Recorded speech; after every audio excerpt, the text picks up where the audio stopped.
الله ربي والإسلام ديني ومحمدا رسول الله.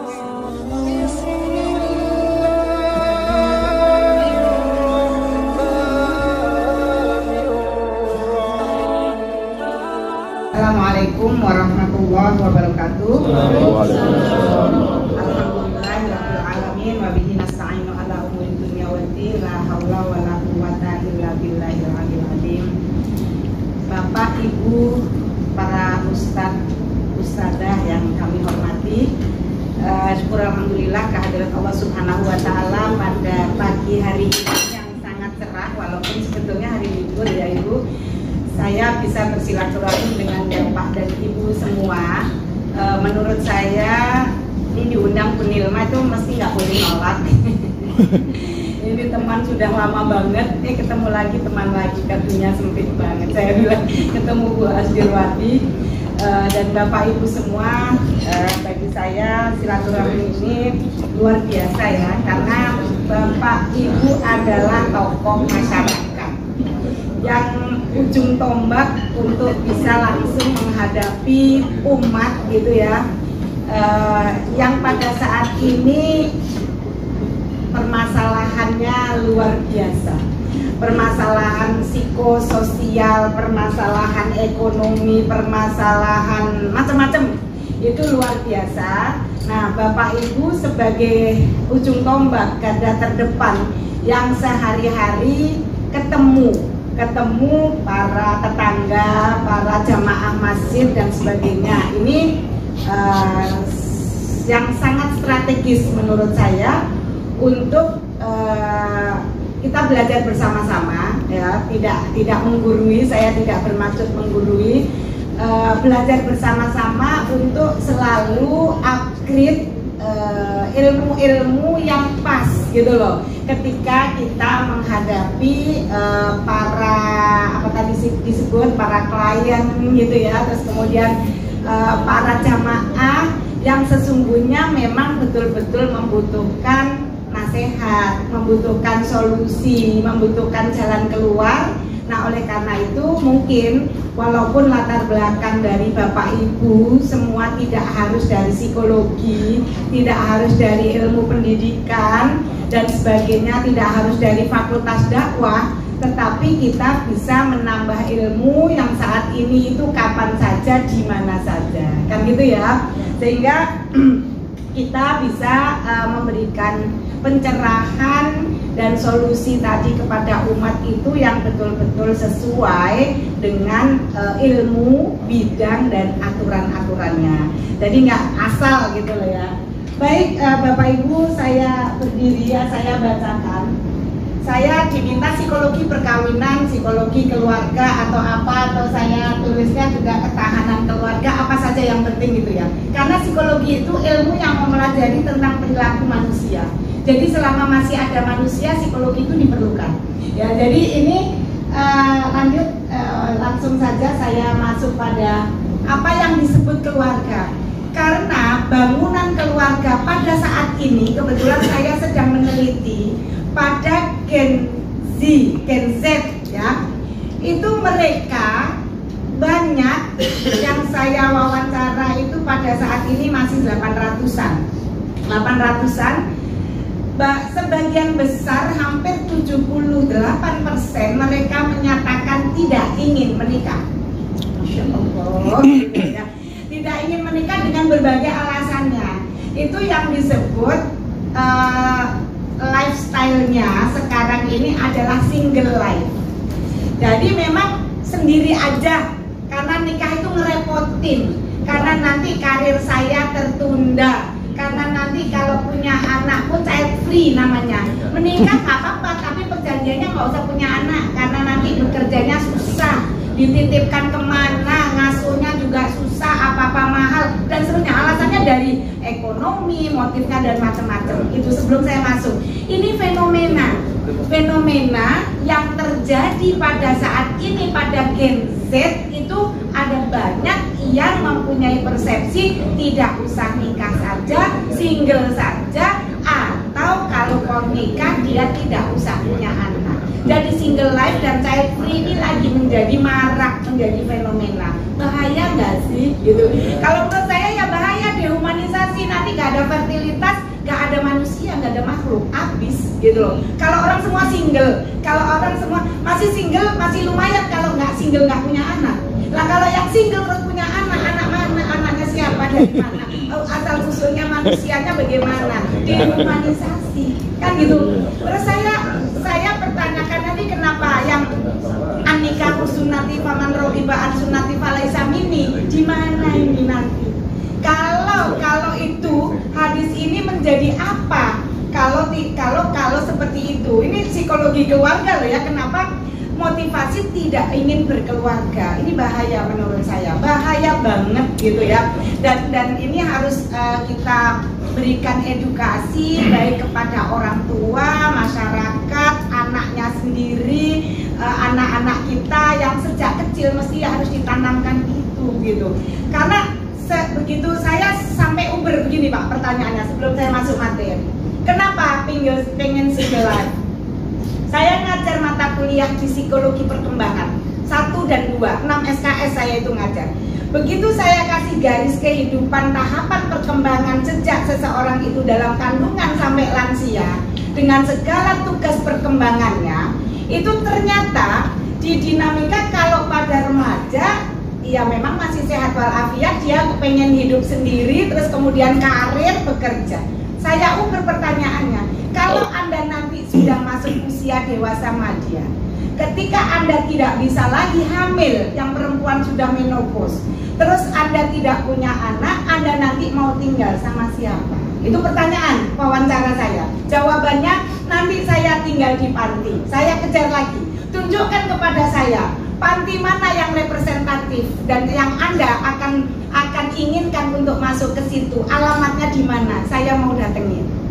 Ya kan? Gampang Bu, nanti juga kalau gitu kita bikin aja rame-rame panti yang representatif seteman-teman ini. Teman pada waktu remaja, belum tentu pada waktu dewasa kan gitu ya, belum tentu pada waktu tua.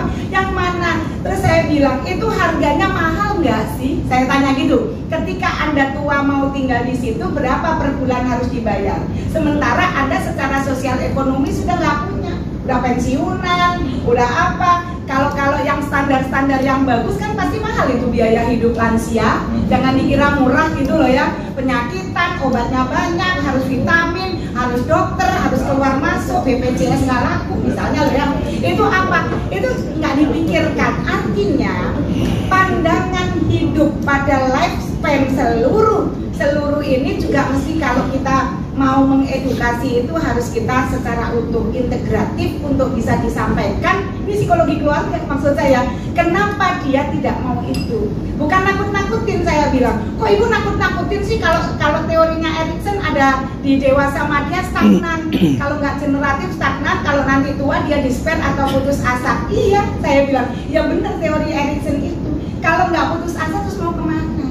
Karena dia tidak punya siapa-siapa, sebatang kara. Terus Anda mau ada di panti, pantinya mending kalau bagus dan keurus. Kalau enggak, gitu loh ya. Nah, ini semua, ini contoh-contoh ya. Sebelum kita masuk pada keluarga, itu sekarang ini fenomenanya seperti itu Bapak Ibu. Ada datanya, saya punya data, belum selesai, masih saya lanjutkan. Saya pengennya seluruh Indonesia, karena seluruh provinsi belum, jadi saya belum rilis hasilnya. Baik, saya masuk pada keluarga. Apa yang disebut keluarga? Keluarga itu adalah satuan sosial masyarakat terkecil yang terbentuk berdasarkan perkawinan yang sah. Itu namanya keluarga, ya kan? Kalau tidak ada perkawinan yang sah, dia campur, itu namanya kumpul kebo. Kenapa kok kebo ya Pak ya? Kenapa nggak yang lain gitu loh istilahnya, ya Bapak Ibu. Nah, makanya kenapa kok nggak kumpul yang lain, kok kebo? Kenapa? Kotor ya? Mungkin analognya kebo itu kotor. Kenapa juga kumpul yang lain yang lebih kotor lagi gitu ya? Babi bisa kotor kan? Kan lebih kotor kan? Nah, artinya ini perkawinan yang sah ini digarisbawahi. Kalau ada seseorang yang kumpul dalam satu rumah atau apartemen tetapi tidak ada ikatan perkawinan yang sah, bukan keluarga. Itu inti ya, itu masih kayak gitu. Nah, perkawinan itu Undang-Undang Nomor 1 Tahun 74 ini Bapak Ibu yang pengelola masjid harus hafal ya. Karena memang istilahnya juga perkawinan adalah ikatan lahir batin antara seseorang pria dan wanita. Undang-undang Indonesia loh ya. Jadi kalau kemarin Thailand mengesahkan perkawinan sejenis, naudzubillah min dzalik, jangan sampai masuk Indonesia. Iya kan? Itu Thailand sudah tanggal berapa kemarin? 27 apa? 27 apa 26 mengesahkan perkawinan sejenis di Thailand. Dekat loh kita dengan Thailand, jangan sampai itu mengimbas gitu ya. Jadi ada pria dan wanita sebagai suami istri dengan tujuan membentuk keluarga rumah tangga yang bahagia kekal berdasarkan ketuhanan yang Maha Esa. Jadi bukan literasinya bukan sakinah mawaddah warohmah ya, karena ini undang-undang yang berlaku untuk seluruh rakyat Indonesia. Lanjut Mas, nah ini ketahanan keluarga. Di psikologi keluarga ini ada ketahanan sosial, ketahanan sosial psikologis, psikososial, ketahanan sosial budaya, kemitraan gender, ketahanan sosial psikologis, 4 sama 1 sama kebanyakan, ketahanan sosial budaya lagi dan kemitraan gender 1 aja. Nah, apa itu ketahanan sosial psikologis? Tidak adanya kekerasan antar pasutri. Tadi kalau misalkan praktikum simulasi, kekerasan ini masuk pada 5 besar penyebab perceraian ya, KDRT kekerasan itu KDRT baik secara fisik maupun secara verbal maupun secara psikologis. Itu kalau di Badilak ini masuk pada 13 besar ya, 13 besar, ada 13 nanti penyebab. Kemudian tidak ada kekerasan antara orang tua dan anak. Gak apa-apa Pak, gak usah difoto, nanti boleh di bawah ya Bu ya. Jadi materinya nanti sudah gak apa-apa. Nanti kemudian tidak adanya anggota keluarga yang terlibat masalah. Ini kayaknya psikososial ini agak susah saat ini. Bapak ibunya baik, mungkin anaknya berantem, ya tawuran, mungkin ada yang nakal, mungkin ada yang terlibat pinjol, diuber-uber, mungkin ada lagi yang nafsa, gitu loh ya. Ada banyak itu yang disebut keluarga yang ketahanan keluarga yang bagus itu secara psikososial, tidak adanya kekerasan antara pasangan suami istri, orang tua anak, dan juga tidak ada yang terlibat masalah. Kemudian secara sosial budaya, berpartisipasi di dalam lingkungan sosial dan merawat lansia. Ada loh tulisannya, merawat lansia secara khusus. Sosial budaya, Bapak Ibu, 5 tahun yang akan datang sepertinya tumpukan booming lansia di Indonesia. Karena apa? Karena kesejahteraan lebih baik gitu ya, sehingga usia orang itu bertambah banyak. Nah, angka kematian menurun. Kalau tadi angka fertilitas para remaja nggak mau menikah, berarti yang banyak adalah usia lanjut, gitu ya. Bayinya udah nggak ada lagi, gitu. Nah, oleh karena itu pada perawatan lansia ini menjadi sangat penting di dalam satu keluarga. Kemudian partisipasi di dalam lingkungan sosial ya, ikut aktif seperti Bapak Ibu yang ada di aktivis masjid. Kemudian kemitraan gender ini ada ayah ibu itu mengasuh bersama-sama. Bersama-sama ini digarisbawahi ya. Karena kan kadang-kadang masih banyak karena bapaknya di ranah publik bekerja, ibunya di rumah, maka pengasuhan diserahkannya 100% kepada ibu. Terus bapak nggak ikut, kalau salah bapaknya nyalahin ibunya. Padahal nanti saya akan share juga, masyarakat kita saat ini disebut fatherless itu tidak punya ayah. Bukan yatim loh ya, merasa tidak punya ayah dan apa dampaknya secara psikologis ada. Nanti habis ini. Nah, kemitraan yang lain adalah transparan di dalam keuangan Bapak Ibu. Biasanya kan bapak-bapak ada uang bapak-bapak ya, yang ditaruh di peci lah, yang ditaruh di kaos kaki lah, yang ditaruh bapak-bapak Ibu tahu katanya. Ya jadi, teman-teman Ibu biasa saya meriksa. Bapak-bapak, kan kita ada arisannya, arisan Bapak Ibu dosen. Pak, bayar arisan, ya Bu ikut arisan, tapi kalau dapat arisan ada yang disimpan di mana, disimpan, jangan bilang-bilang ya, saya kacauin. Jadi amplop yang sama-sama misalkan dapat honor, pernah saya gangguin teman saya tambah 0. Sampai rumah berantem loh Pak. Nah ibu ini punya hanya cari kerjaan katanya. Kok ditambahin 0 katanya. Jadi istri saya kok isinya segini gitu loh ya. Tulisannya segini, kenapa isinya segini? Jadi harus ada, Bapak pada tahu itu Bu, transparansi di dalam hal keuangan ini penting ya. Jadi kita menjadi apa ya, bisa saling percaya gitu akhirnya. Kemudian kesepakatan tentang jumlah anak ini juga harus ada di dalam ketahanan. Lanjut Mas, mungkin. Nah ini Bapak Ibu, ini konsep di dalam psikologi keluarga, ketahanan keluarga. Saya terjemahkan nanti.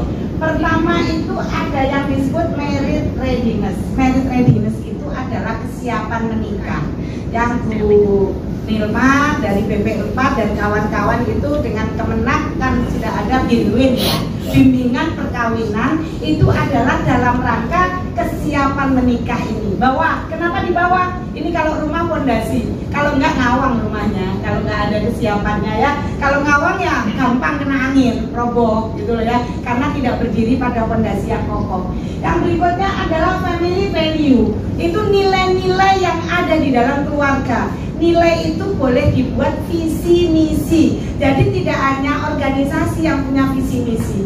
Kita mau mendirikan keluarga itu visi misi. Ini Bapak Ibu yang nanti ada di masjid ya, misalnya boleh kita gedungnya bagus, cateringnya mahal, undangannya banyak, kemudian seragamnya juga cakep-cakep. Tapi tolong ada fondasi yang lain. Yang tidak itu tuh nggak salah, boleh duitnya banyak kok ya, boleh aja.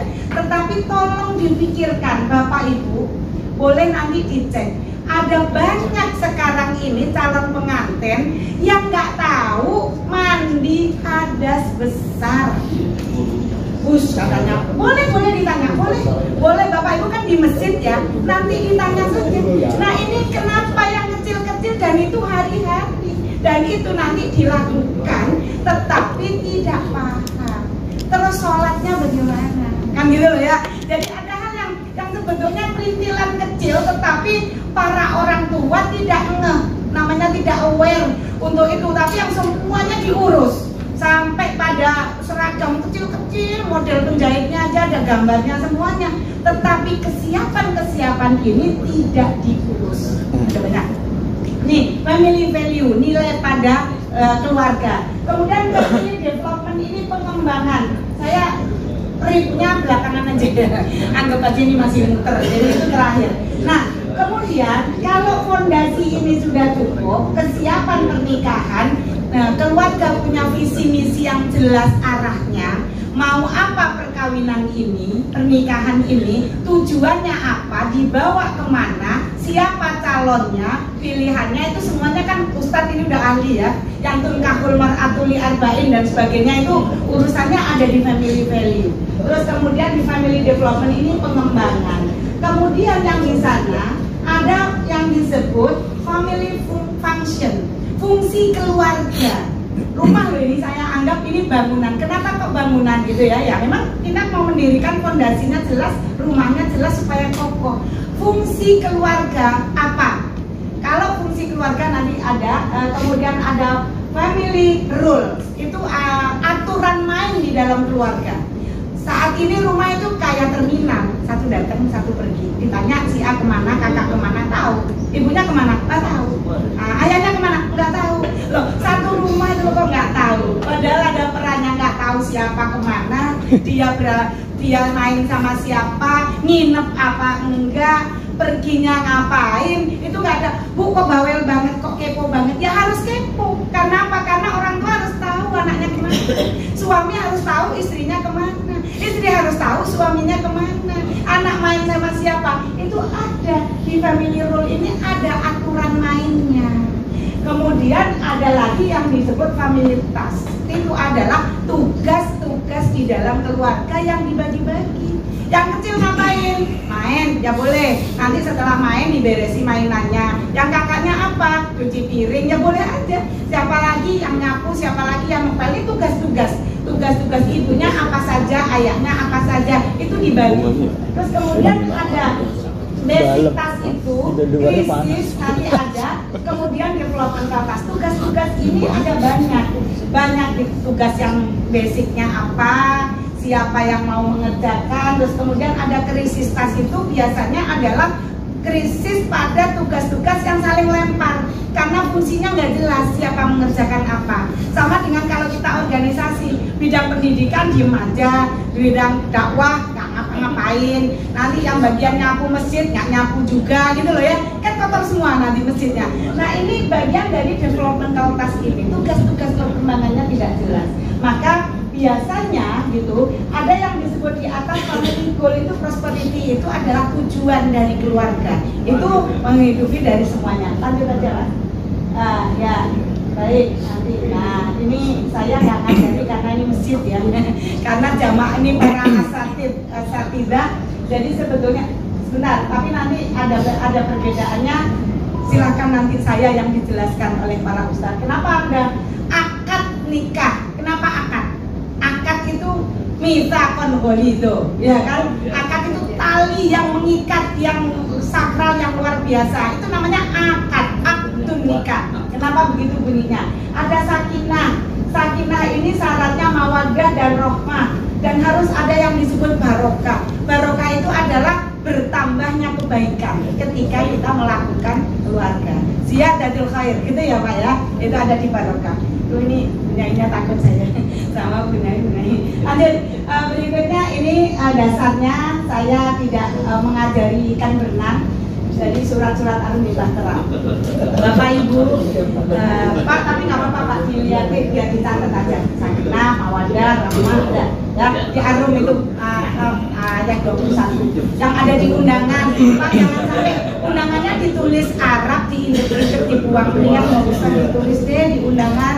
Surat Ar-Rumnya kasihan, saya suka dibuang-buang di orang. Jadi ditulis aja terjemahannya saja.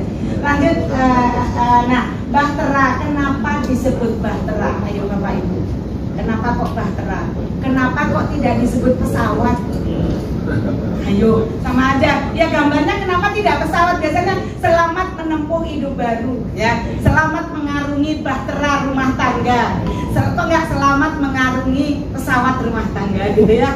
Ya, kenapa? Karena di rumah tangga bahtera ada tujuan, ada lautan, ada angin, ada cuaca, ya, ada hambatannya banyak, mengemudi, ada yang penumpangnya dan seterusnya dan seterusnya.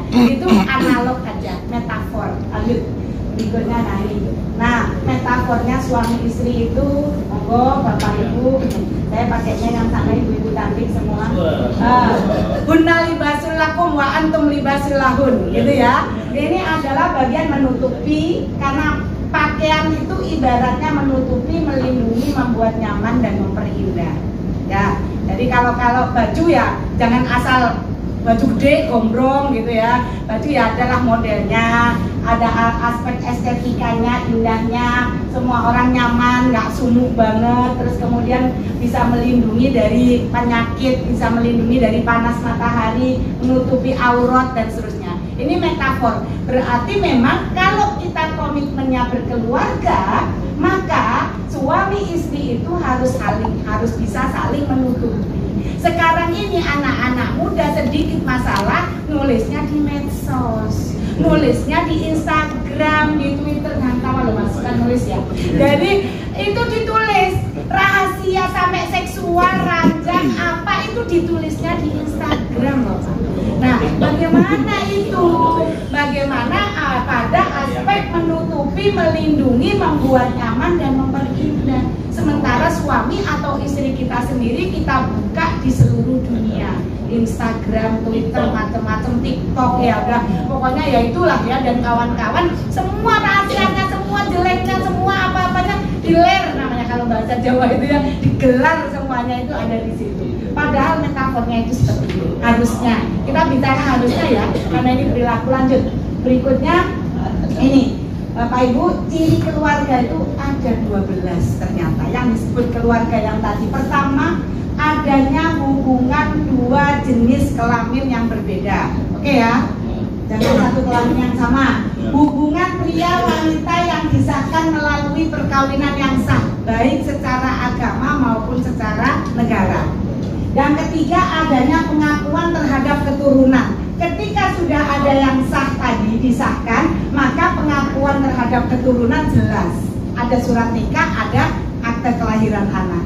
Dan berikutnya adanya kehidupan ekonomi. Kalau tidak ada ekonomi sama sekali macet, itu bukan keluarga. Berikutnya adanya kehidupan berumah tangga, ada rumahnya dan ada tangganya. Nggak harus rumah tinggal ya Bu ya. Kemudian mempunyai afiliasi tempat tinggal bersama. Kakaknya jelas ada, alamatnya jelas. Bu, kalau LDR yang satu ikut ibunya, terus yang satu lagi ikut ibunya sendiri, namanya bukan keluarga itu, gitu loh ya. Keluarganya ibunya yang mertuanya. Jadi harus ada pada afiliasi RT RW-nya jelas alamatnya, maupun walaupun kontrak gitu loh ya.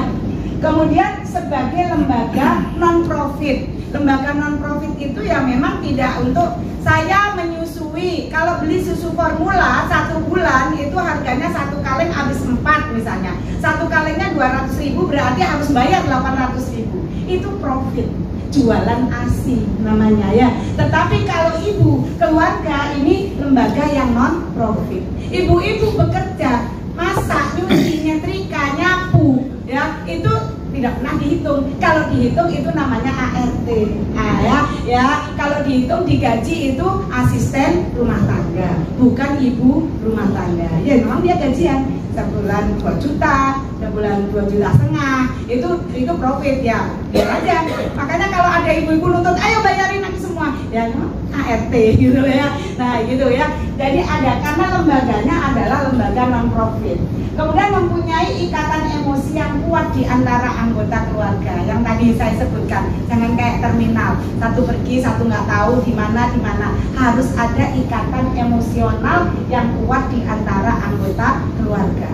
Dengan cara apa? Dengan cara saling empati, saling care, saling tahu. Ini punya masalah, ini sedih, bapaknya di rumah lagi apa, di kantor lagi susah, sulit, ibunya lagi apa, itu harus ada tahu. Harus ada ikatan emosional yang kuat dan merupakan kelembagaan agama, pasti ya.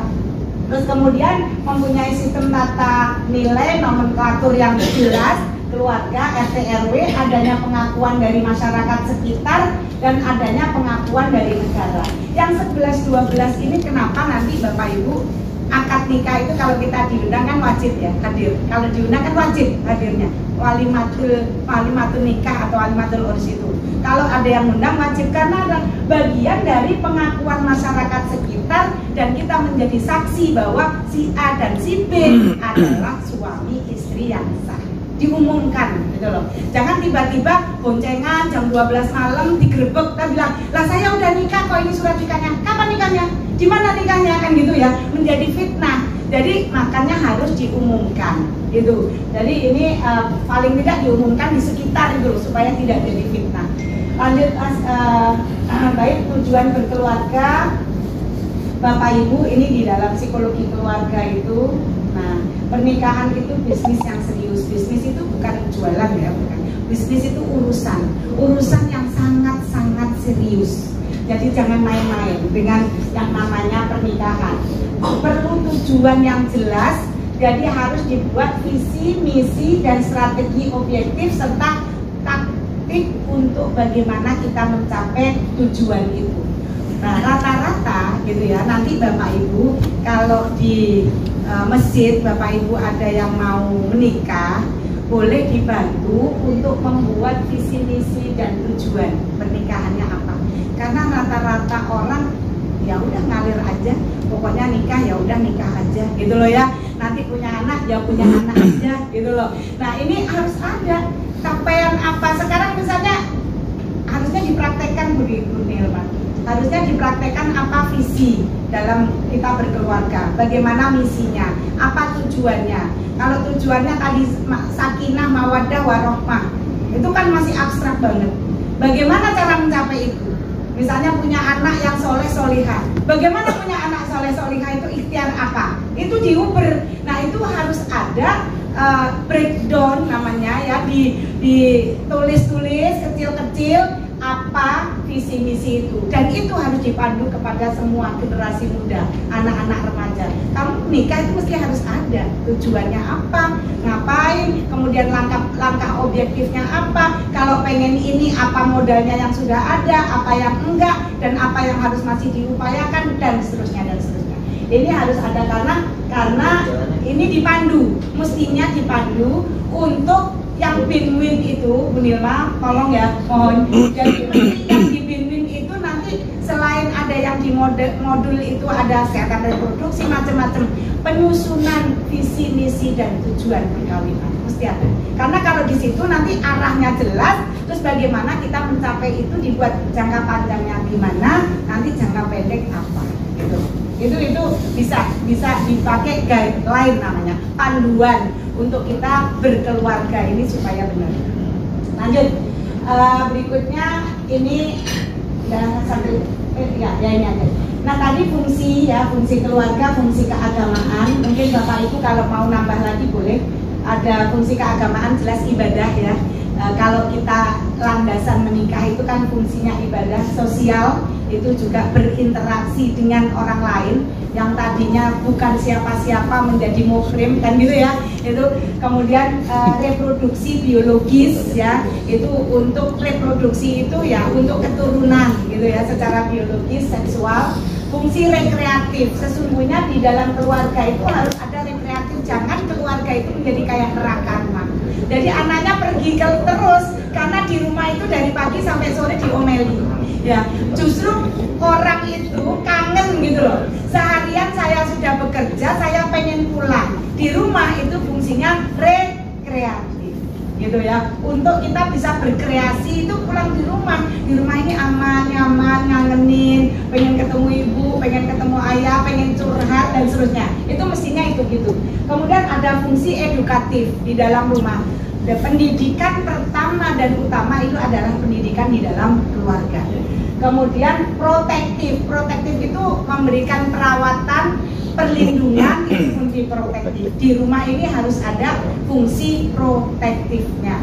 Jadi kalau dia merasa sulit di luar, kayaknya suntuk, pulang itu dilindungi gitu loh. Dia merasa nyaman dan aman. Justru jangan sebaliknya. Yang ada kan sekarang sebaliknya ya. Makanya anak betahnya di luar. Karena di rumah tidak lagi fungsi protektif dan rekreatif, edukatif ini tidak ada. Oke, lanjut berikutnya, ini hak kewajiban di dalam keluarga.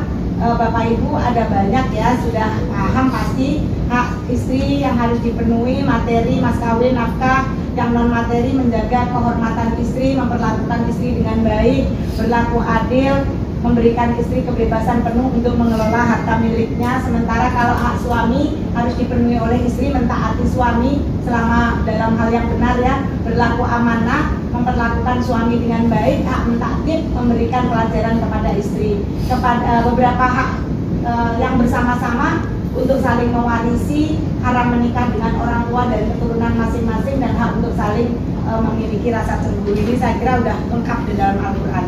Lanjut berikutnya, ini pernikahan dan dampaknya. Bapak Ibu tolong saya dikoreksi kalau salah. Pernikahan sunatullah, orang tua sebagai pendorong, ini ada di surat apa, ada semuanya ya. Nanti boleh, kalau enggak boleh dijawab saya, Bu ini salah Bu, yang benar ini gitu ya. Lanjut, saya lewatin aja. Nah, tahrim, nggak usah Pak, ini ustadzah soalnya. Kebutuhan dasar manusia, saya masuk psikologi keluarganya. Nah, ini ada, kenapa itu kok siapa? Iya, ya apa-apa. Jadi kebutuhan dasar manusia ini masuk psikologi sudah. Apa yang pertama adalah yang disebut biogenetik. Biogenetik itu ada di Quran surat 7 surat apa? Ayat 31. Nanti dibuka saja. Ada udara, air dan lain-lain, makan, minum, seks, nikah termasuknya. Kemudian ada dasar sosiogenetik namanya. Dasar kita bisa berafiliasi dengan lingkungan sosial, perlu penghargaan, perlu bantuan dan kerjasama. Yang berikutnya teogenetis, itu dasar ketuhanan. Itu adalah rasa aman, keselamatan, kedamaian dan kebahagiaan. Ini adalah kebutuhan dasar manusia dari perspektif psikologi Islam terutama ya. Lanjut. Nah, udah ini kayaknya sudah tadi. Nah, faktor pembentuk keluarga sakinah ini ada landasannya sudah pasti keimanan dan ketakwaan, ada kafaah, keseimbangan baik dalam aspek agama, pendidikan, ekonomi, budaya, kemudian cinta kasih, komitmen terhadap tujuan perkawinan dan komunikasi efektif. Komitmen itu kita komit ya, kita begitu Kobil tuh nikah ya, itu dengan segala konsekuensinya si bapak suami ini dan juga nanti istrinya sudah sah itu pada komitmen pada tujuan perkawinan ini. Ya, seringkali kan gini, sebenarnya sih saya nggak apa-apa loh, baik-baik saja, tapi kok mau cerai? Yang baik-baik saja apanya? Gitu loh ya. Kalau baik-baik saja kenapa juga ke pengadilan gitu? Kan selalu begitu ya. Kalau lihat di medsos itu loh. Wah, baik-baik saja kok, komunikasinya nanti akan membesarkan anak bersama-sama. Bagaimana bisa membesarkan anak bersama-sama? Orangnya aja udah pisah. Orang ibunya aja udah kemana, kawin lagi dengan siapa, bapaknya kawin lagi dengan siapa, kok anaknya dibilang baik-baik saja. Di baiknya di mana gitu ya. Lanjut. Nah ini Bapak Ibu ada dalam psikologi keluarga itu kan tadi perkawinan itu laki-laki dan perempuan. Ada pengertian seks dan gender pada perbedaan. Mungkin kalau bapak-bapak perlu agak dijelaskan. Yang disebut seks itu bukan seks perilaku seksual laki-laki perempuan hubungan seksual bukan. Seks itu secara biologis. Ibu-ibu punya rahim, laki-laki enggak. Ibu-ibu menstruasi, laki-laki enggak, gitu loh. Itu biologis namanya, sunatullah dan memang sudah begitu dari sananya. Itu seks namanya. Kemudian pemberian Tuhan tidak dapat diubah dan namanya peran seks. Seberapapun orang itu operasi bapak-bapak untuk bikin implantasi rahim nggak bakalan bisa, gitu loh ya. Nah itu seks namanya. Nah apa seks dalam laki-laki punya sperma, perempuan punya sel telur, nggak bisa ditukar. Laki-laki punya testis, sementara perempuan nggak. Jadi ada haid, ada hamil. Laki-laki nggak bakalan haid, nggak bakalan hamil, walaupun dia udah operasi. Kemudian laki-laki punya penis, ibu-ibu nggak. Kemudian laki-laki membuahi, sementara perempuan itu dibuahi dan menyusui. Bapak-bapak kalau mau operasi juga payudara terus mau menyusui juga nggak akan bisa. Nah ini namanya seks. Itu yang namanya organ seks. Sementara kalau gender itu secara kultural artinya bisa dibuat konstruk sosial. Nah diajarkan dan bisa disosialisasikan dapat diubah namanya peran gender. Namanya kalau laki-laki maskulin, kalau model perempuannya feminin, tapi maskulin dan feminin bisa bertukar. Contoh, laki-laki bisa peran publik, perempuan juga boleh, gitu ya. Laki-laki bisa jadi presiden, perempuan juga bisa menjadi presiden, gitu. Itu maskulin feminin ini tidak harus pada perempuan atau laki-laki seperti yang di seks, gitu ya. Misalnya kalau maskulin itu mencari nafkah, feminin itu merawat anak, kebalikannya bapaknya di PHK, bapaknya yang di rumah yang merawat anak, ibunya yang bekerja, boleh kan? Nah ya itu peran gender namanya. Nah itu terus kemudian dan seterusnya.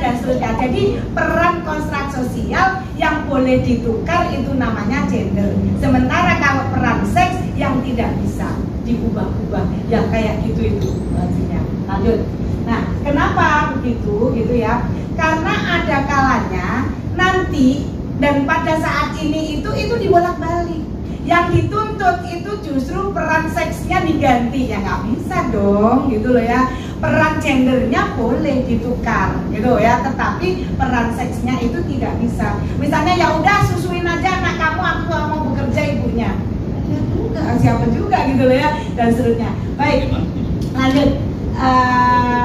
Ibu-ibu, bapak-bapak, ini ada banyak contoh saja, contoh problem dalam keluarga yang masih banyak dan lain-lainnya. Dari beberapa klien yang saya tangani, bisa dikelompokkan menjadi problem di dalam memilih pasangan.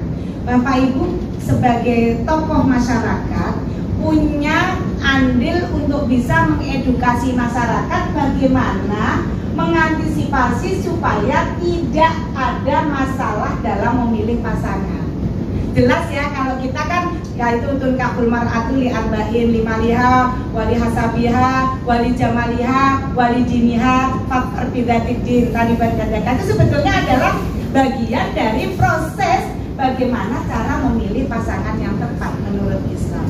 Nah, Bapak Ibu silakan monggo diedukasi kepada umatnya, jamaahnya ini, karena memilih pasangan yang salah itu bisa berendeng nanti masalahnya. Macam-macam nanti banyak hal. Ini makanya di saya tuliskan contoh nomor 1 misalnya, tetapi ya ada banyak. Yang kedua, problem keluarga baru. Bapak Ibu, keluarga baru itu kayaknya kalau bulan madu setelah menikah paling juga seminggu dia pergi ke luar negeri, apa pulang-pulang bisa jadi udah berantem, duitnya udah habis ya, terus kemudian nggak cocok di jalannya, macam-macam itu. Nah, problem keluarga baru ini 5 tahun pertama berdasarkan penelitian Duval Miller itu krusialnya ada di 5 tahun pertama. Tetapi data menunjukkan bahwa banyak sekarang ini juga pada usia dewasa madya. Kenapa dewasa madya? Dewasa madya itu dewasa pertengahan, yang orang-orang sudah mau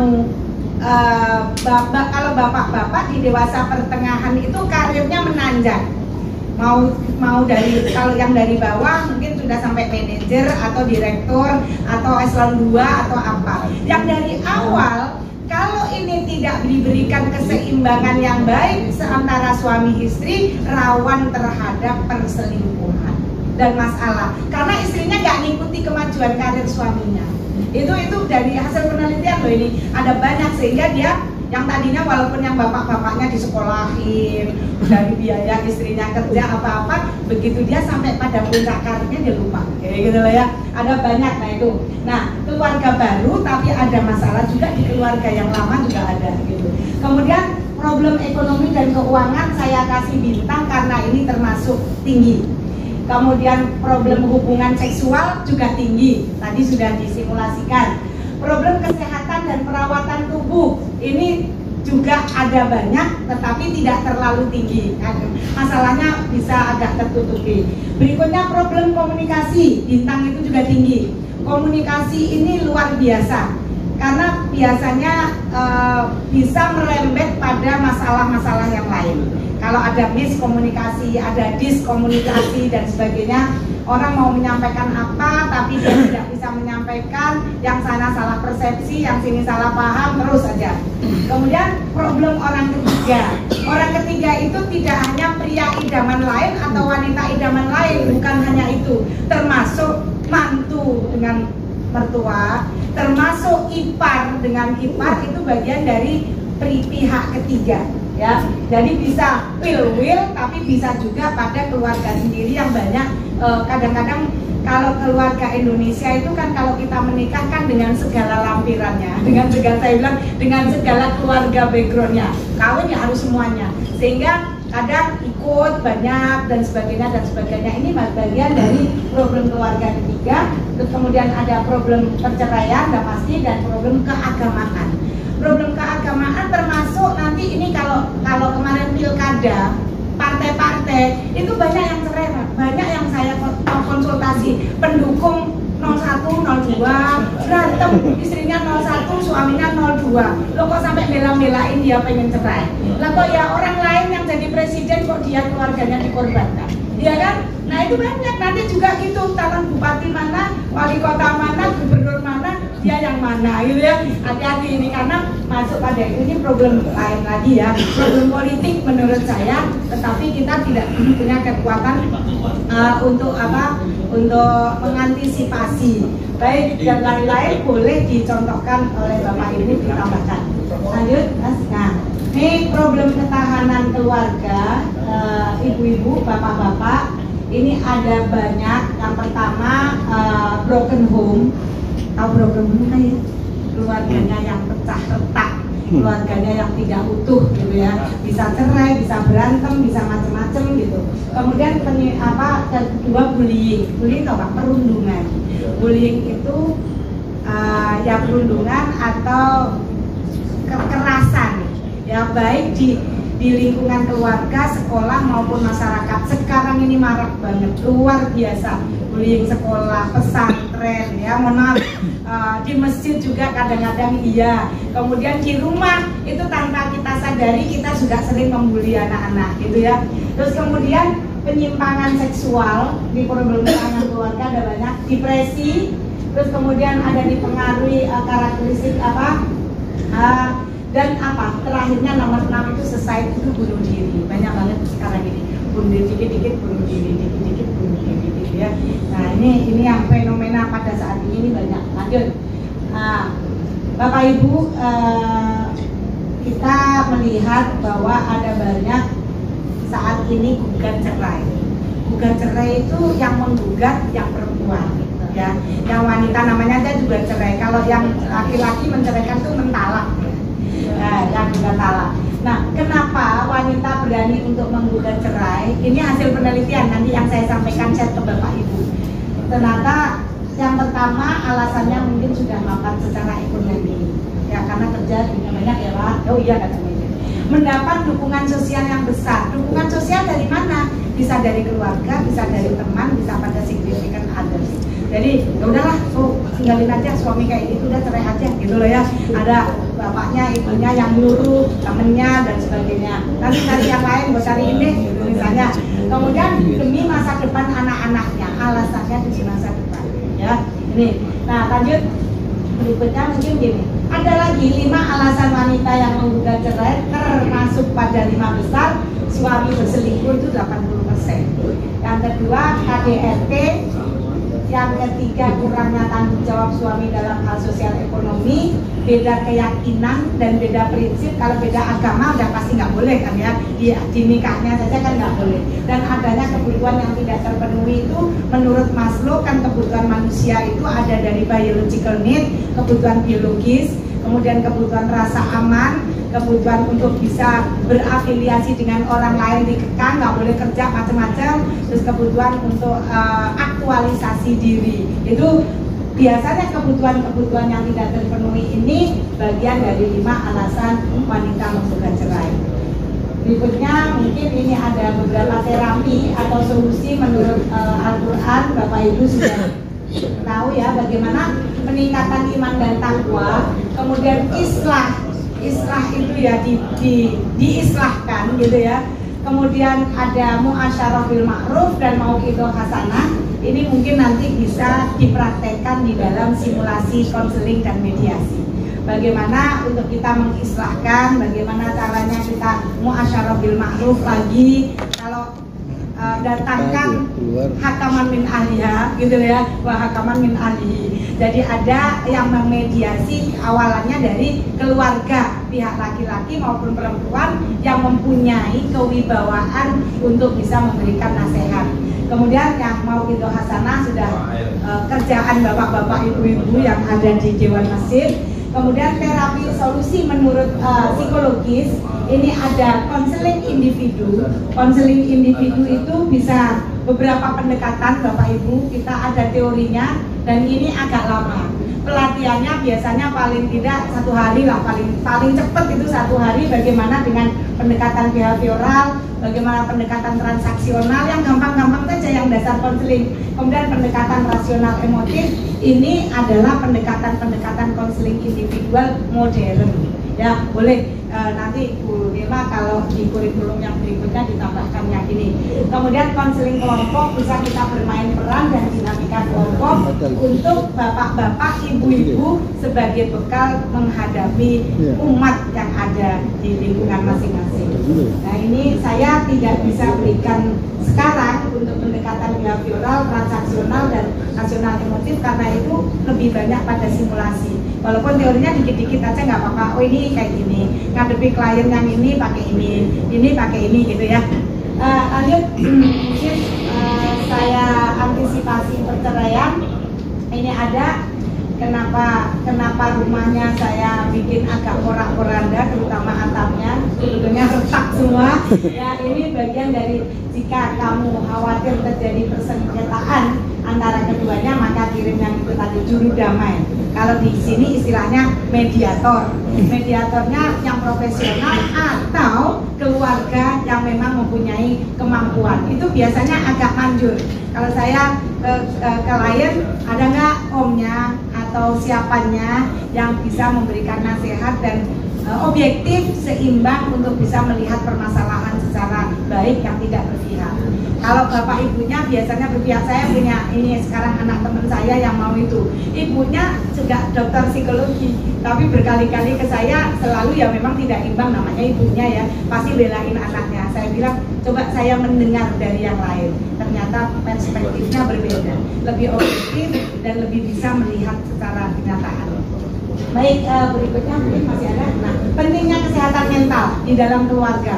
Bapak Ibu sekarang ini banyak banget orang yang tidak sehat mental. Banyak banget. Tambahin masih ada waktunya nggak? Masih. Baik. Sedikit ya saya tambahkan, kalau yang tadi psikologi keluarganya sudah, kita masuk pada kesehatan mental di dalam keluarga. Ini apa yang disebut kesehatan mental? Lewat aja, baca aja sendiri ya. Lanjut, saya ke aplikasinya. Nah, ciri-ciri Bapak Ibu untuk kita melihat ciri orang yang sehat mental adalah, boleh kita nanti introspeksi, lihat kita sendiri. Satu, memiliki sikap positif terhadap diri sendiri. Bapak Ibu suka positif, suka kepedean. Skornya itu ketinggian apa kerendahan gitu.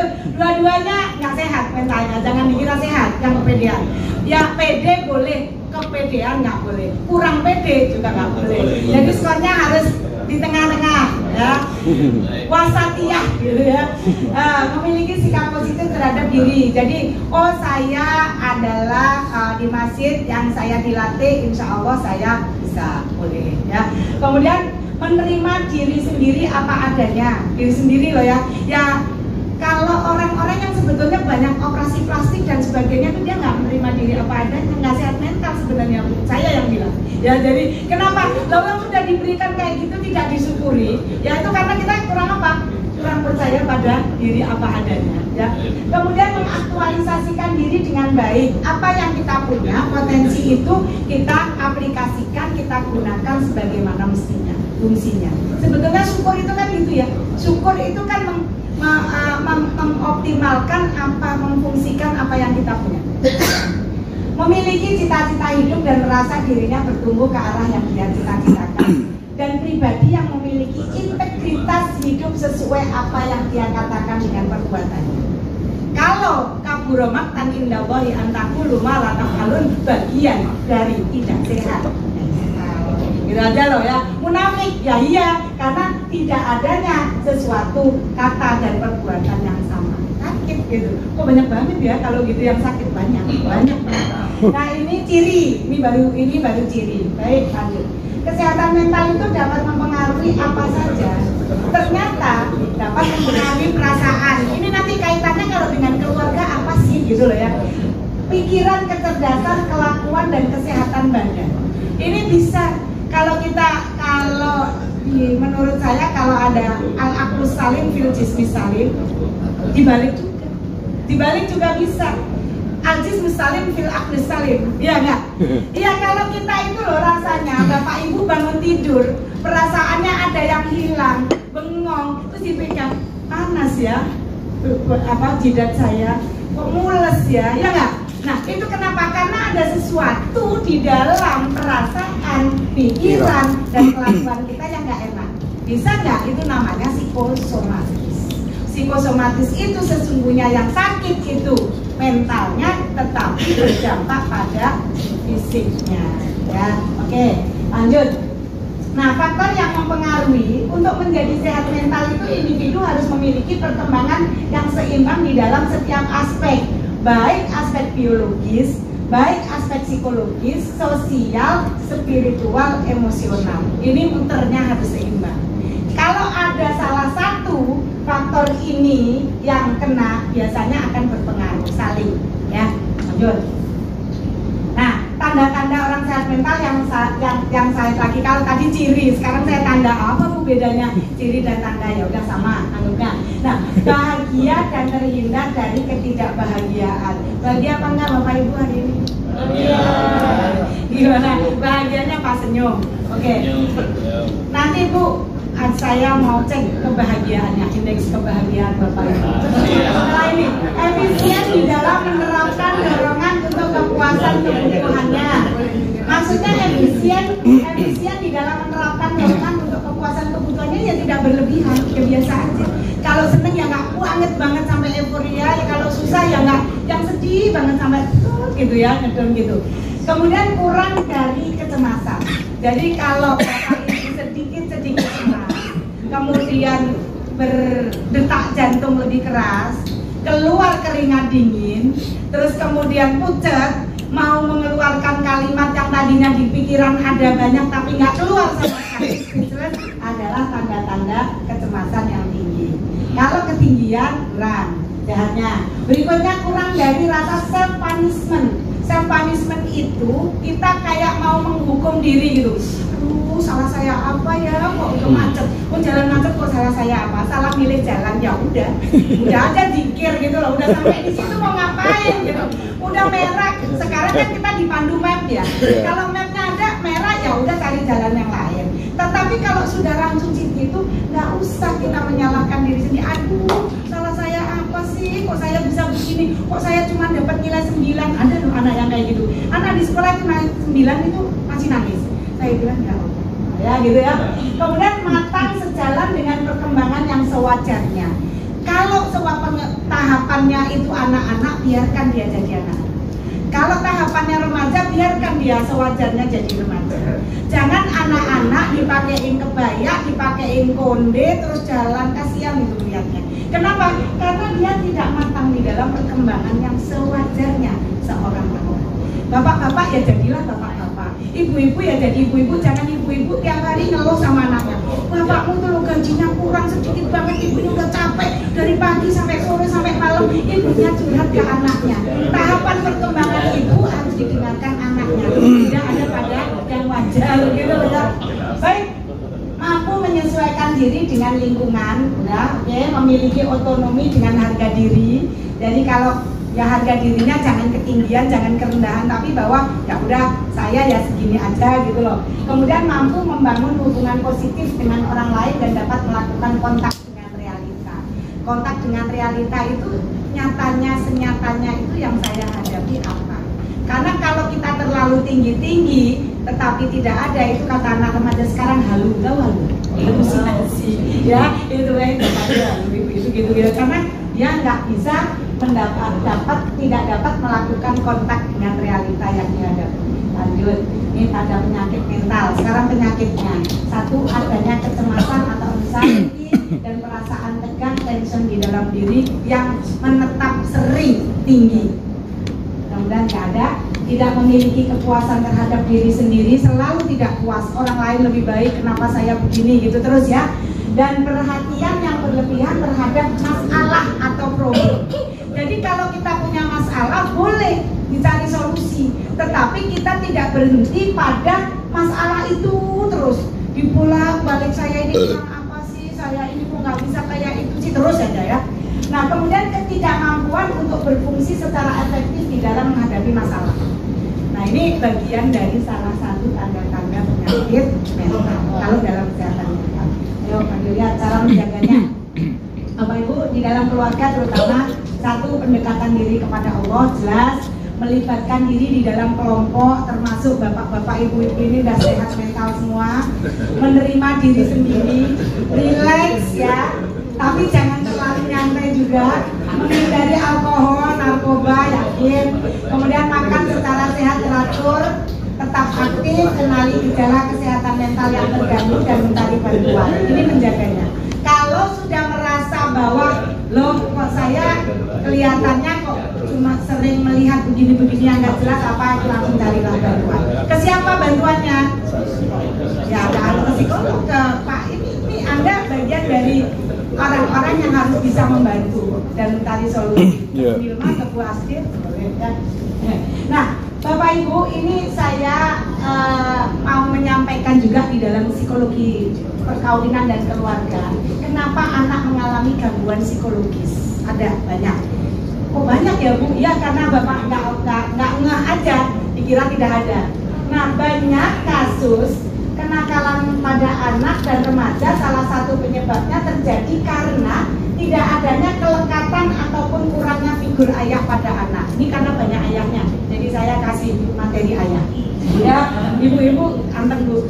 Nah, anak yang melakukan perbuatan menyimpang, bapak-bapak, halo, Pak.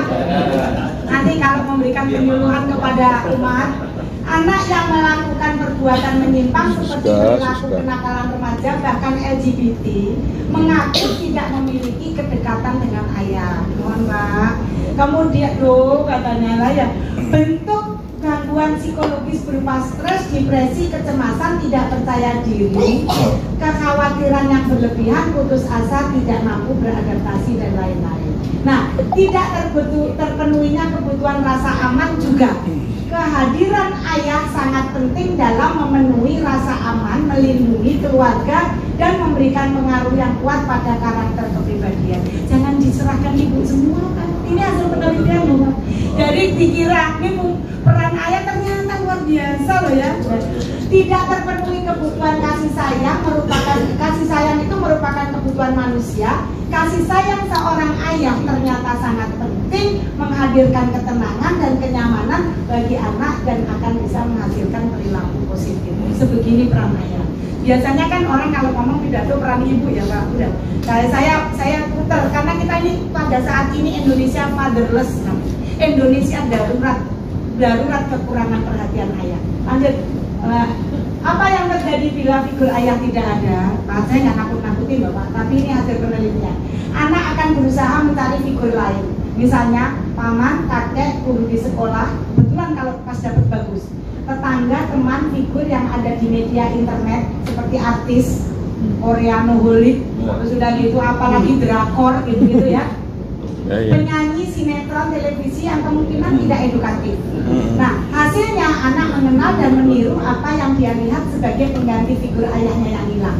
Lambat laun anak akan terpengaruh lalu meniru bahkan menerima nilai dari figur pengganti ayahnya tersebut sebagai aturan hidup yang wajar bagi kehidupan yang kelak. Boleh nggak sih anak-anak kita gitu untuk yang sana? Ikut sama link Bu, coba. Yang sama apa? Ya, coba Bu, apa enggak? Apa loh? Ya udah, bintang film yang sekarang lagi ngetren Korea itu loh. Yang semua pakai status anak-anak remaja itu loh. Iya. Iya. Itu. Nah terus saya akan memperhati remaja, kan? Nah, kenapa ayah harus hadir dalam pengasuhan? Ini bapak-bapak semua penilaian nggak apa ya? Saya mau kejar sama bapak-bapak. Karena anak dan remaja itu adalah masa proses pembentukan, pertumbuhan dan perkembangan. Mereka akan melewati fase perkembangan yang kebanyakan ayah kehilangan fase pembentukan ini dengan alasan bekerja. Sehingga ketika sudah remaja akhir, anak tidak memiliki kedekatan, susah diarahkan dan susah dibujuk. Kayaknya udah nggak ada rasa ikatan batin emosional dengan ayah, itu udah kelewat gitu loh ya. Namanya bonding atau attachmentnya. Lanjut. Nah, ayahku idolaku, tadi saya tuliskan gini, anak mengidolakan orang tua dan kata-kata ayah menjadi rujukan di dalam pergaulan mereka. Misalnya teman, ayo kita ambil jamu tetangga, anak bilang, kata ayahku tidak boleh, harus izin dulu, itu namanya mencuri. Itu masuk yang dari pikiran ayah. Ini Abina sudah besar, mau jadi apa? Aku mau seperti Abi. Kok mau jadi seperti Abi? Abi selalu sayang kepada kita, mengajari kami ngaji dan lain-lain. Ada. Nah, lanjut. Berikutnya. Nah, ini bait jannah itu isinya ini, rumahku surgaku sangat mudah membangun sebuah rumah, tetapi tidak mudah membangun rumah tangga. Rumah bersifat materi asal ada semen, batu, pasir, kayu dan sebagainya bisa dilakukan selama ada tukang juga. Tetapi sebaliknya rumah tangga bersifat imaterial, memerlukan kematangan dan kesiapan mental, psikologis dan kepribadian. Saya ada satu ilustrasi cerita sebentar. Mungkin bapak-bapak, ibu-ibu sudah pernah baca di dalam satu buku ketika anak meminta uang gitu ya kepada ayahnya. Anaknya ini usianya antara 4-5 tahun ya. Ayah minta uang buat apa? Pertama tanya gaji ayah berapa gitu ya. Misalkan dijawab 10 juta. Kalau 10 juta setiap hari berapa? Berapa Pak? Setiap hari kalau kerja 350.000 gitu ya. 350.000. Boleh nggak aku minta uangnya 100.000? Kok banyak? Gitu ya, kaget orang ayahnya. Buat apa?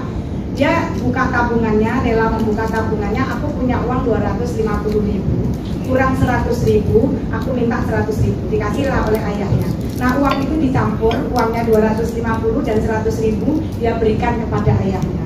Ini duit buat ayah. Ayahnya kaget. Buat apa? Itu kan tabungan kamu sama yang dikasih uang.